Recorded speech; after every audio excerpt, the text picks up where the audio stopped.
Hello, I'm Charles Johns, Superintendent of Glenbrook District 225. I am joined by members of the leadership team of the district who will be introduced as we proceed. We will provide an overview of the learning and operational plan for the 2021 school year. Since March, we have worked with our district colleagues and a wide range of stakeholders to earnestly and deliberately bring students and staff back to our schools in a safe, thoughtful, and intelligent manner. Throughout this process, we have worked knowing that all of us are eager to begin school and return to normalcy as quickly as possible.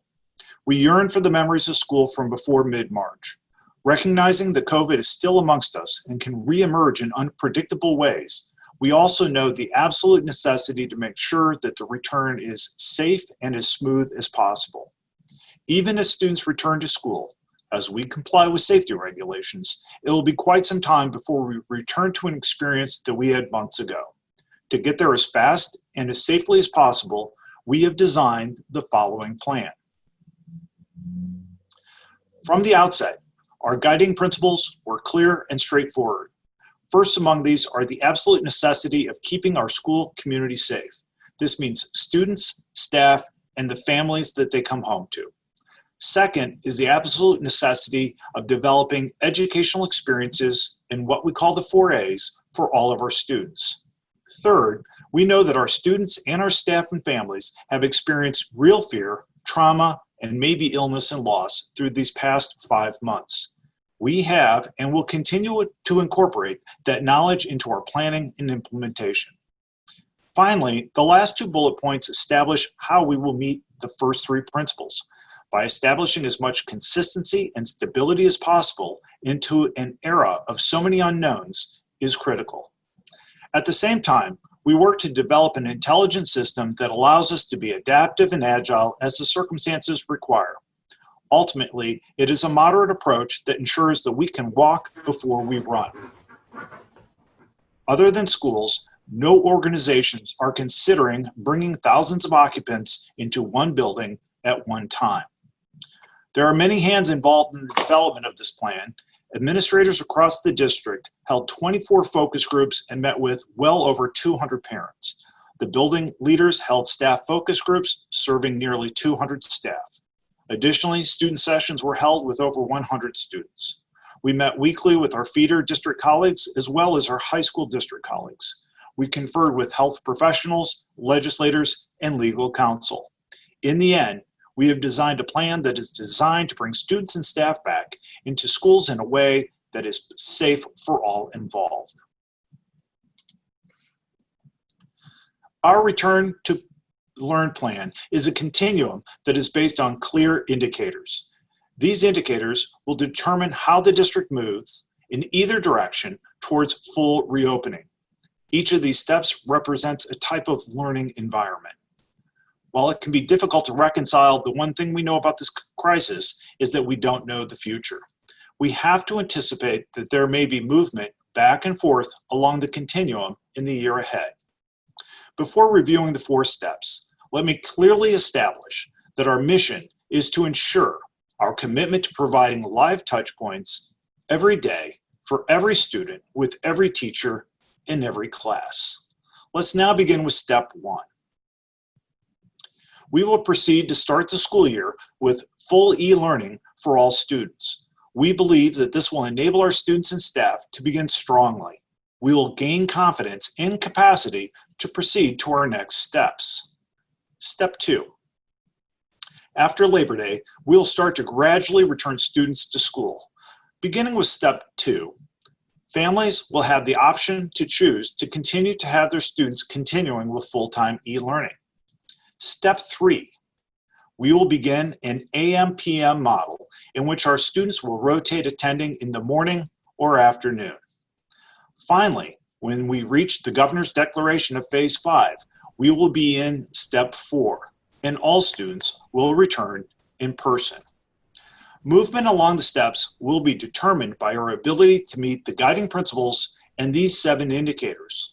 Of course, at all times, we will rely on the Cook County Department of Public Health and the Illinois State Board of Education for guidance and directives. Now to give us an overview of Step 1, I turn it over to Dr. Roseanne Williamson, our Assistant Superintendent for Curriculum and Instruction. Thank you, Dr. Johns. The first thing I would like to emphasize is that this is not the e-learning experience that took place this spring. Expectations for student participation will be different, and teachers have spent countless hours in professional development workshops this summer in preparation. Students will follow a structured schedule that follows the normal block schedule. There will be required synchronous learning experiences for part of every class. New content will be introduced by teachers, assessments will be delivered, grades will count, attendance will be taken, and assignment due dates will be enforced. Students are expected to activate their camera when participating in synchronous e-learning activities. In addition, extracurricular clubs and activities may begin meeting either virtually or in person, making sure that we're following safety parameters. And social emotional curriculum will be integrated into physical education and health courses. I would now like to turn the presentation over to GBS Principal, Dr. Lauren Fagel, to explain the next step in our learning plan continuum. Thank you, Dr. Williamson. Step 2 allows us to bring in small groups of students for academic, social emotional, and extracurricular in-person experiences, keeping students engaged with their peers and their school community. As we gradually increase the number of students and staff in the building, we will be able to assess our safety protocols in real time, evaluating and adjusting implementation of procedures with each new group. Using a cohort model, we can limit the contact that students and staff have with others and still provide the benefits of being at school. We envision beginning Step 2 by identifying students who would benefit most from the cohort structure and have the opportunity to participate in their e-learning classes while on campus. Next, you will hear from Mr. Jason Markey, our new principal of Glenbrook North High School. Thank you, Dr. Fagel. The most important detail to understand about Step 3 is that if fully implemented, it would allow every student to attend school in person each day. This would be accomplished through dividing the student body into groups by alphabet, and they would attend 2 blocks of classes in the AM or PM on an alternating basis. With parent permission, students would not need to attend their SRT periods on campus. We have determined this would be the preferred model of hybrid and in-person and remote learning, as it eliminates the most vulnerable activity of the school day during the pandemic, which is lunch. Also, we would only have 1 transition or passing period between classes for each group, again limiting a time when social distancing becomes challenging. Additionally, at up to 50% of the student body in attendance, we can maintain the recommended 6 feet of social distancing in classrooms and other spaces. Finally, 2 other benefits of this model is that it allows students to only wear their masks for half the day, as well as limiting their time on screen connecting from home. We would continue to follow the same e-learning schedule, and students would eat at home with meal delivery service offered as a weekly home delivery model per family's request. Although we all look forward to the day when we can move to Step 4, we know that a full return to in-person learning is not likely until we reach Phase 5 of the Governor's Restore Illinois plan. In this step, we would return to our normal daily schedule, but it is important to note that throughout all of these steps, that family choice to continue e-learning will remain in effect throughout the pandemic. Also, families will not be compelled to commit to this choice and can return to in-person or hybrid learning when available. Now I will turn it back over to Dr. Johns to discuss how we will determine movement along our learning continuum.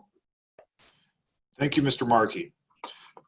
To guide us through the steps, an advisory committee of stakeholders, including Board of Education representation, administrators, employee group representatives, a medical professional, and parents will be formed. The role of the advisory committee will be to evaluate a set of indicators and advise if it is appropriate to progress along the continuum. The advisory committee will meet every other Monday at 4 p.m. beginning Monday, August 17th. A final decision regarding the transition from one step to another will be determined by the superintendent in consultation with the Board of Education. Next, we have Mr. Brad Swanson, our Assistant Superintendent of Human Resources. Thank you, Dr. Johns. In regards to the timeline of communication for possible movement along the continuum, the district's plan has identified announcement dates and action dates, or as indicated on the slide, dates for possible step movement along the continuum. Please know that these dates have been identified to allow for students, parents, and staff to best plan for possible adjustments to the educational setting. So for instance, as the school year begins on August 19, we will be in step 1 with e-learning in place for all students. There will then be an announcement from Dr. Johns on Friday, August 28, to alert the district and the community if the educational format will progress to step 2 or stay in place on step 1. If the decision is to move to step 2, the implementation date would be Tuesday, September 8, the day following Labor Day. As indicated on the chart, the next announcement date would be 3 weeks later on Friday, September 25. It is possible that this announcement could do one of 3 things.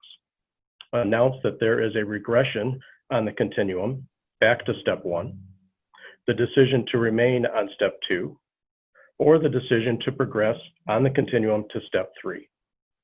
If the decision is to regress to step 1 or to progress to step 3, the implementation date for that step movement would take place 10 days after the announcement, and in this case, take place on Monday, October 5.